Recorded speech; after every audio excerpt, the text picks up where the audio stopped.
So this is a case when we have to calculate Karl Pearson's coefficient of correlation, but the means are given in the question.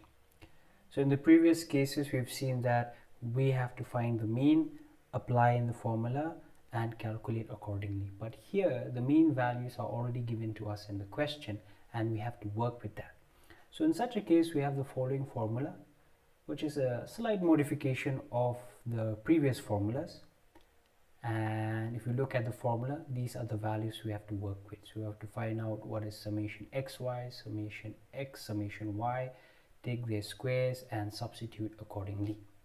But the difference here is we're taking assumed mean of x series, assumed mean of y series, and hence the small x represents deviations of x values from the assumed mean of x series, and the y value represents the deviations, the small y represents deviations of y series from the assumed mean of the x series. So how do we solve sums? Okay, if we have this situation, so these are the steps, because in the formula we have to find the values of these unknowns. Okay, we have to know what is this, what is this, what is this, what is n. So the steps are as follows.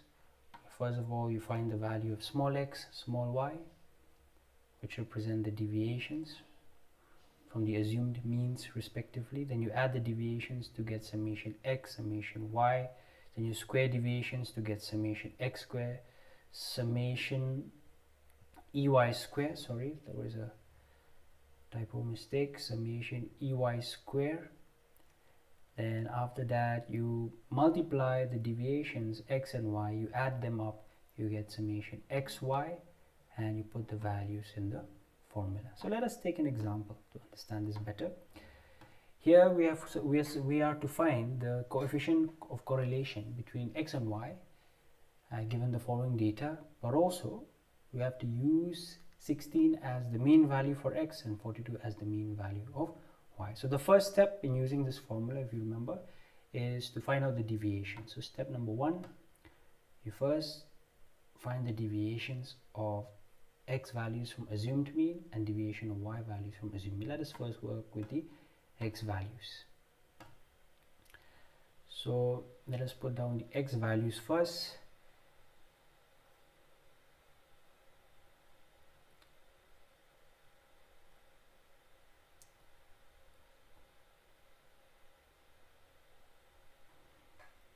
Your assumed mean here is equal to 16. So your small x, which represents the deviations from assumed mean.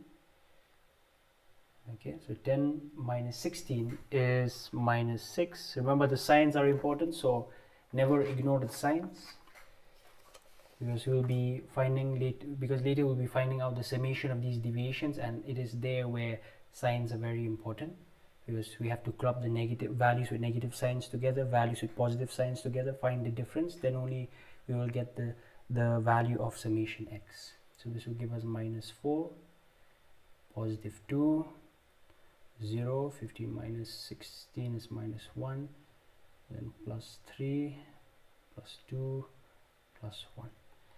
So what we do here is we take all the negative signs on one side, we add them up, sign, we maintain the sign, we get 11. The positive signs on one side, we add them up, we get 5, 6, 7, 8. So the difference between these two is negative 3, because 11 is the bigger number, so we take the sign of the bigger number. So hence you get summation x equal to minus 3. Then you find out the deviations of the y values. Let us put the y values down first. 45, 44, 42, 48, 47, 46. Your assumed mean here is 42. So your small y will represent deviations of y series from 42. So 30 minus 42 is minus 12. Here we get minus 7. Here we get plus positive 3. Here we get positive 2. Here we get 0, positive 6, positive 5, and positive 4. So if we add all of them, Okay, using following this procedure here, we will club the the negative values with negative sign together, along with the values or the positive sign together, the values of with negative sign together, and if we find the difference, okay, and whatever sign the bigger number has, we use that sign. So what we get here is equal to 1. Next, we square the values of the deviation, so it means we will be looking at this part over here. Let us first work out for x square. So x square will be 36, 16, 4, 0, 1, 9, 4 and 1. So this gives us a value of 71. Then y square, these values over here, okay, minus 12 into minus 12, 144, minus 7 to minus 7, 49, 9 to do the 4, 0, 6 into 6, 36, 5 into 5, 25, 16, and if we add them up, what we get is summation y square equal to 283.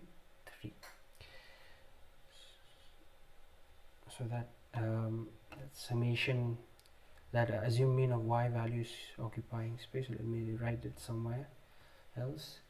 So next we have to find xy, the product of x and y. So minus 6 into minus 12 is 72.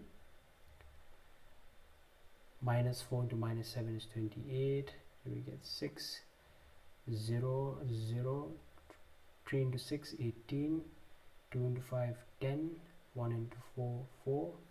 So we add them up, we get summation of the product of x and y, and we get 138.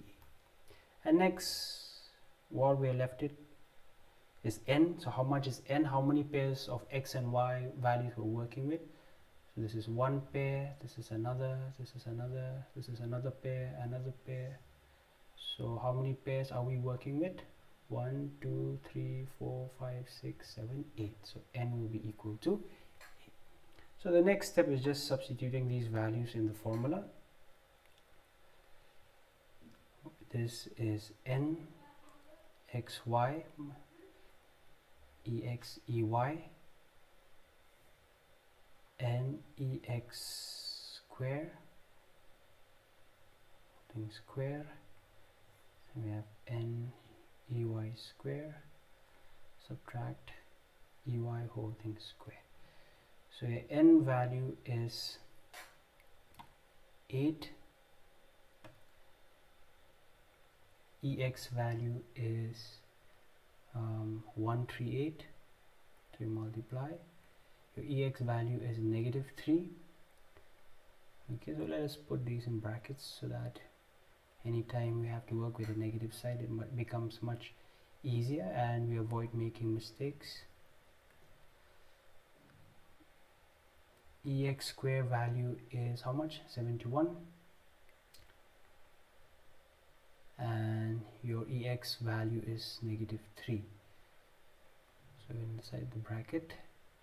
Next, your ey square value is 283, and your ey value is how much? Ey value is 1. Square of that. Then if you multiply 8 into 138, what we get is 104. Oh, sorry, 1104. Then minus 3 into 1 is minus 3, and because there's a negative sign outside, minus into minus will be plus. Here 8 into 71 is 568. Minus 3 into minus 3 is 9, and there's a positive 9, and because there's a negative sign outside, so minus into plus, minus 9. Here we get 8 into 283, we get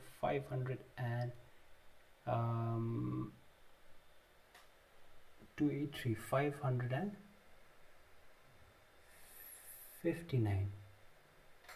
minus 1. Sorry, this has been a mistake here. 8 into 283 will give us a value of 2264 minus 1. And if we add them, these values, we get 1107. 568 minus 9 is 559. 2264 minus 1 is 2263. So we find the square root of those values. We have 23.64 multiply square root of 2263, approximately 47.57. So you multiply the values here. 23.64 into 47.57, we get about 1124.55. And if we divide the numerator by the denominator, we get 0.98, which represents a high degree positive correlation